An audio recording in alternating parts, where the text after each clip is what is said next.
আমাৰ পুৰণি গুদামলৈকে আপুনি একদম নিসংকোচে ইয়াত একো নাই চব উৰি প্ৰদীপ বৰা চিনি পায়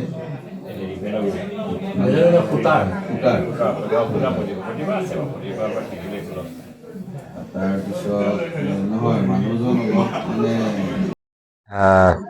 প্ৰথম কথা মই আজি ৰঞ্জিত বৰা ডাঙৰীয়াৰ ঘৰলৈ আহিছিলোঁ।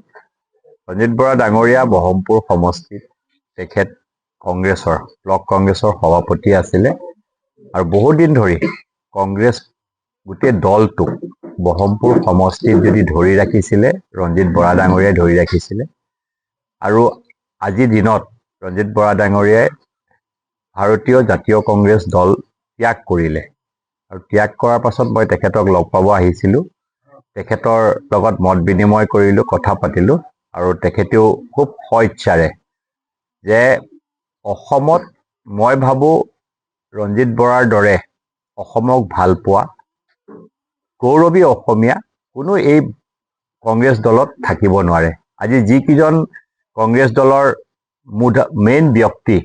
মূল ব্যক্তিকেইজন বহমপুৰ সমষ্টিৰ প্ৰায়কেইজন ব্যক্তি আজি ইয়াত আছে। মণ্ডল কমিটিৰ সভাপতি আছে, ডিষ্ট্ৰিক্টৰ কমিটিৰো বহুত কেইজন সম্পাদক আছে, বহুকেইজন কংগ্ৰেছী যাৰ গোটেই জীৱনটো কংগ্ৰেছ কৰা কংগ্ৰেছৰসকলে তেওঁলোকে আজি কংগ্ৰেছ দলটোক এই মুহূৰ্তত ত্যাগ কৰিছে আৰু এইটো আপোনালোকে দেখাই পাইছে। যোৱা কিছুদিন ধৰি অসমত প্ৰত্যেকজন গৌৰৱী অসমীয়াই কংগ্ৰেছ দলক প্ৰত্যাখ্যান কৰিছে, কাৰণ তাত এটা ছাফোকেশ্যনৰ এটা পৰিৱেশ, যিটো পৰিৱেশৰ ভিতৰত মানুহে কাম কৰিবলৈ সুবিধা নাপায় আৰু সেই গণ্ডিৰ পৰা তেওঁলোকে ওলাই আহি মুক্ত মনেৰে আজি আমাক প্ৰকাশ কৰিছে তেখেতে ভাৰতীয় জনতা পাৰ্টিৰ প্ৰতি আস্থা দেখুৱাইছে।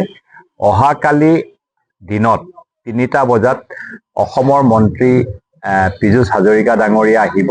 তেখেতৰ নেতৃত্বত ৰাজ্যিকৰো বহুকেইজন নেতা আমাৰ অহাকালি উপস্থিত থাকিব।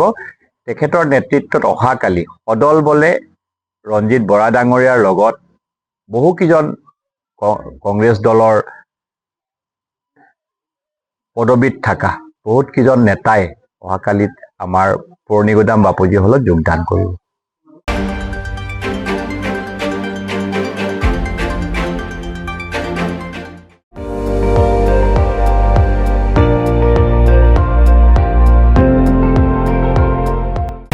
আপুনি চাই আছে ND24, সৰ্বশ্ৰেষ্ঠ নহয় সৰ্বোত্তমৰ দৌৰ।